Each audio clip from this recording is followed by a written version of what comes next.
Hello everyone, my name is Eric, but you can call me Blade Walker, and welcome back to 7 Days to Die, Alpha 21.1. And... oh, they're right here. I was like, where's my stuff? That was a really good find. Okay, there we go. So, the last episode is pretty much here is pretty much going to be, I don't know about you call it a tour, but I guess technically that's what it is. So it's going to be super short. I just wanted to show you guys the progress we've made over the last 58 days. And that'll pretty much be it. I was going to do another infestation, but honestly, I don't really want to do any of the ones that were available. The Vanity Tower one's probably the only one I would have considered, but honestly, those not moving? Oh, the corn and potatoes aren't moving either. Is that normal? Huh. Whatever. Anyway, this is our unfinished farm. Eventually, I'll move it. This is the area where we first started. And I'm kind of doing this for those that didn't watch the earlier episodes or that forgot. We moved here from, I believe it was somewhere in here is where we spawned. We started doing quests here, or no, it was right here. I think it was right by this guy, and I was like, hell no. So I headed to the east and found the big town. Eventually, I believe it was after day 7, we moved down here, and I found this location and started digging out the pit base. Basically, it is a 79 by 79 square that is, I believe it was 16 deep. It's pretty deep. And the basis, or I should say the idea for this was from Z Nation's Alpha 16 pit base, where it was the exact same size, hence that's where I got the size. Now, he didn't make it to make a bunch of bases. He made one giant base in the middle, and the bottom of it had a bunch of blade traps and stuff for Horde Night. It was really awesome. There's the Thick 44, I believe, banner. I got to tear this down, but that's going to be a later issue. So this was for a very long time. I think it was like day 38 or 39 when I finally finished the digging of the base so we could move underground. But this was for a very long time, more than half the series. This was our, quote, temporary base. Yeah, I'm pretty sure I did move everything. Yeah. And then up here was where I had the one of the forges, the chem station eventually. See, I mean, I never even got around to fully upgrading it. I was like, what's the point? So, that was that. And then later on, when I got like the first, I don't know, quarter of this dug out, we went ahead and we made this base, which is just the old Jawoodle killing corridor. I made it because it was reliable, and they proceeded to tear the hell out of it. For some reason, it never worked properly, and I went back and watched Jawoodle's videos, and I made it exactly correct. Just for some reason. Actually, I think the problem was I made it 3 wide, and his are 2. So that's probably what I did wrong. So it worked, but it didn't work properly, I guess. And then the second or third time I used it, I put, whatchamacallit, electric fences sticking out, and the zombies fell onto the platform from above, which I was worried they would. They did, and they destroyed them really early in the Horde Night. They ended up just absolutely shredding quite a bit of this place. So after that, I was like, yeah, I want to get the pit base finished and then get the tower built. And again, this is nowhere near done, and the series, while technically ending, it's not over. I'm not going to just leave this unfinished. I am going to finish it, and I'll bring you guys back periodically to show you the progress. And the main reason is just because this is going to take so many hours. And we've pretty much done all you can do. I mean, I've looted almost all the books at this point. I mean, obviously, I don't care about knuckles or blades. Maxed out clubs, don't care about bows. It's like everything that I really care about, it's maxed. So, I didn't max electrician, huh? So, oh, that's right, it's bad. See, it's kind of weird they put the batteries here instead of down here. Whatever. So yeah, we're pretty much done. And I don't have the talent or ability to keep you guys entertained. Ow! Hey! Stupid dog.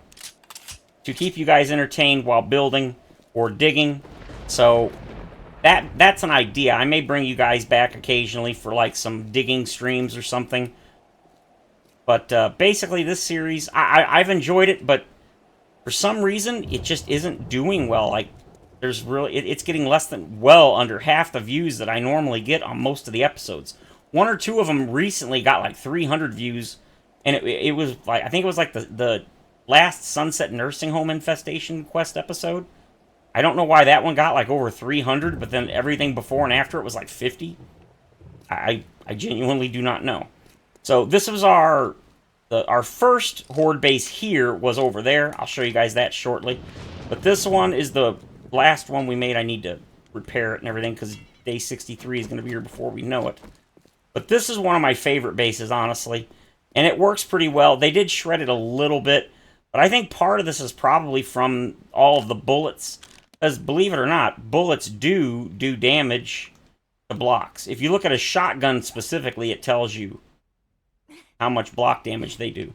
So this is basically just a simple, what I call a brute force base. There's no exploits or tricks or traps per se. Well, I mean, there is a trap, but basically they just come up and they beat on the bars. And then they get electrocuted from the fence in order to prevent them from beating on the bars as long as possible. Eventually they, without being able to repair them because they're down here and I'm way up there, eventually they break them, and then they break through the first one. They make it to the second layer, and then the third layer. And if they make it all the way to the top, you're usually, I don't know about in trouble, but yeah, you're hurting. So there is that. And then, of course, on the top, I have the typical anti-vulture defense. Two of them caddy corner, facing slightly up. I don't think I can hit her. Oh, I totally got her. I've got, oh, I do have that bug. I hate that bug in the bottom right where sometimes the pop-up will freeze and it doesn't go away. So over there is the anti-screamer defense for my forges, which are directly below. That thing has been, wow, you can see apparently one of them was digging over there, it looks like. But that has been super, super effective. So this is the tower base. I really like it. And then, let's see. Over there is going to be over there is an entrance from the pit initially because I was going to close this up and not be accessible, but I changed my mind because this was going to be, I wasn't going to put a tower here originally, or actually I was, but I was going to it wasn't going to be a base. It was going to be open on all four sides so screamers would fall in here. But when I decided to go ahead and make the forges over there, didn't really need this anymore, so I closed up the top here. This is the bottom, but it's also the top. And this was gonna be the screamer defense, but I decided just, nah, don't need it. God, there's so much work to do. I gotta dig all this out, all concrete.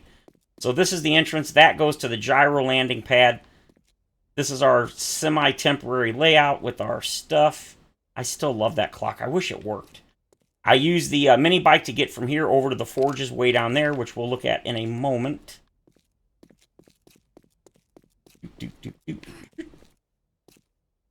Here is the exit to the actual floor of the pit base. And I've beefed it up with 2 steel doors so that the zombies won't see it as a path. And then here, right here, I'm going to dig a ramp that goes up to the surface, which will allow us to drive a vehicle down. And then up here, this was the original entrance to the pit base. And then, of course, I recently built the gyro landing pad here. I had the gyro sitting up on top of here, and that's where I left it. And then, like a day or two later, yeah, see, I got to paint this and everything. But like 2 days later, I came back from being out. Oh, apparently that's just too far. Oh, that's fine. Anyway, I came back and the gyrocopter was sitting right here on the ground. Apparently it fell through the pad. I don't know, it's weird. Don't really know why that happened, but it totally did. So this was our first horde base here at this location. It's just the standard brute force type base. And it worked pretty well. It was not half bad at all. Did it run? Did I ever turn that off or did it run out? No, I did turn it off. So yeah, this worked pretty well. And I had the ability to repair my stuff over here. That was our first base at the pit base. I should say the first horde base here.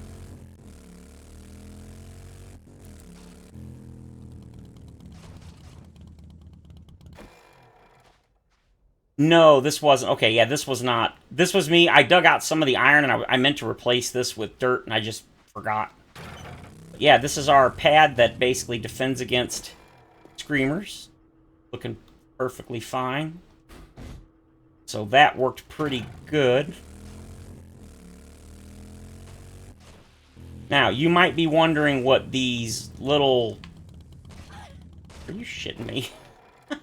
I've jumped off a bunch of times and never took any damage. Not today, apparently. So, you might be wondering what these little things are. It's a... They're a little half... What the heck are they called? It's a half... something or other. Yeah, there you go. It's a pillar .025 middle. Basically, I was watching one of Guns, Nerds, and Steel's... I think it was his first Alpha 21... It's called Bedrock Base or something. And he said that basically what you do is like 6 or so, it doesn't have to be exactly that, blocks down from the surface. You put one of these little pillar half block things in, and the zombies will see it as a possible way to get down to you, and they'll go for it, usually miss it, and then flop down to wherever you want. So I put them every so often, and I got news for you, they absolutely work.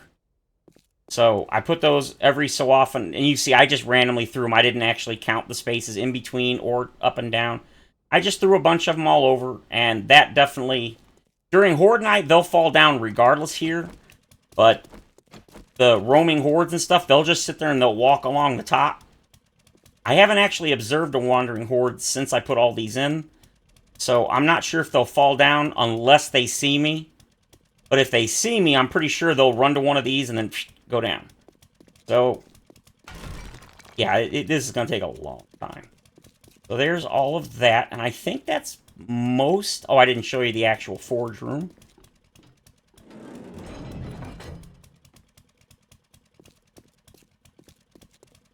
So the forge room is up here. I went ahead and I dug a hole straight up, or straight, I think it was up from the surface. And that's how I ran the electric here. And then during Horde Night, I can switch that off so that, obviously, if they spawn from this side, they don't get shredded by a bunch of bullets and get wasted. Here's the dealie here. This used to be full of rocks. Look at that, 203 stacks. Yeah.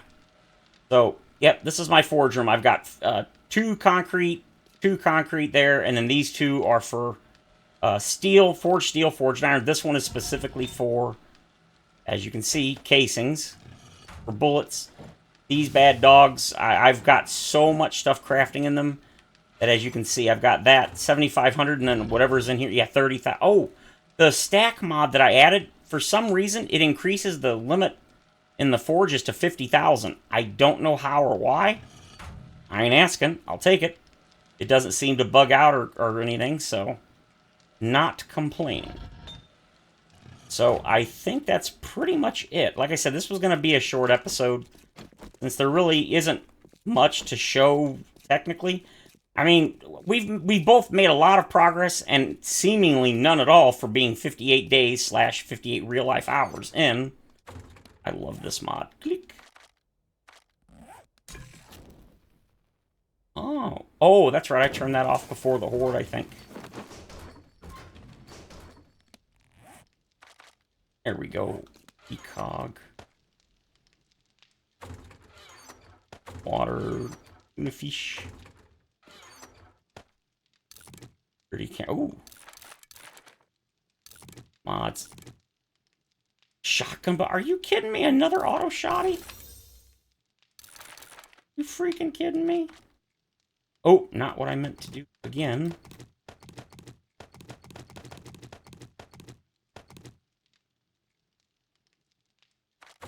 And to do this. So, yep, that is pretty much it for the pit base. Like I said, it's not done, and I'm not just going to abandon it. I have a lot more work to do, but since from this point on, it's pretty much going to be a lot of me digging, placing blocks, not exactly the most entertaining thing, and there's just no way I could make daily episodes out of it.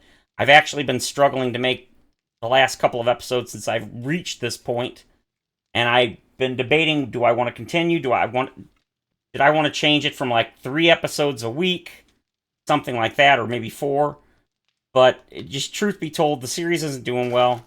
I'm struggling to come up with episodes that aren't literally the same. I mean, look, the last 2 episodes or whatever were just nothing but the infestation quest, which again, I could do those literally indefinitely. I will never get bored of those. But when it comes to, stuff you guys want to watch, some people don't mind, some people do.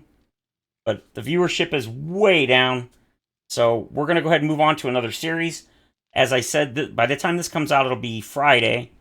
So the poll, I put the poll up a few hours, about 3 hours ago, which 3 days ago at this point. I put it up Tuesday night, Wednesday morning. So if you haven't voted or commented on the community post, go do so now. And let me know what you guys want to see for the next series, because I probably won't start recording it until Sunday night, which it's going to go out on Monday, the first episode. If nothing is decided, I'll probably just start a vanilla series with no specific ideas, because let's be honest, pretty much any vanilla series, no matter what you're going to do, it always starts out the same for the first couple of days, because you don't have anything. It's like if you want to go agility or this or that, you're usually going to use whatever's available until you can get a specific weapon to drop or craft or whatever. So, like I said, let me know what you guys want to do or want me to do for the next series. I've even thrown up the option of a potential overhaul mod. I have my channel and myself personally, I've always preferred vanilla. And as a result, the only times I've done overhaul mods has been on stream. I've never done a pre-recorded, and I've definitely never done a pre-recorded in place of a vanilla series. So if you guys do decide on an overhaul mod, that will be the first time on the channel I've done an overhaul mod instead of vanilla pre-recorded. So if you do have an idea, be it a vanilla challenge or what, let me know. I can't read minds. And honestly, I'll do anything. Personally, I'd rather do vanilla. But if you guys really want to see a modded, whatever, not a problem. We will do it. And as of this recording, which again, this is like, when it's almost 2 a.m. on Wednesday morning. I know Darkness Falls just came out, though. Yeah, I don't really want to. I mean, I will if you guys want to see it. But we already have the other ones like District Zero and NZ. Let's see. I believe War of the Walkers and Darkness Falls just came out. And then there's like Prepocalypse and a couple other ones. Darkness Falls I don't think is on the mod launcher yet, but you can get it from Kane's GitHub or whatever. But my point is, there's a couple of things, and of course there's the vanilla challenges, or just another generic vanilla series. I can do vanilla series literally forever. I will not get bored of this game. I'm about to hit 6,000 hours on Steam. I think I was at 5,970 hours when I loaded the world up here. So, yeah. Anyway, let me know what you guys want to do. And of course, as always, thank you very much for coming and hanging out. If you did enjoy this video, which you probably didn't, it was kind of boring, but that's okay, then feel free to leave a like or subscribe. And as always, of course, I will see you all in the next Stream War video. Look forward to the new series, which will be starting on this coming Monday, August, 26th or something. But it'll be on Monday, in a couple days. So, have a great day, everyone.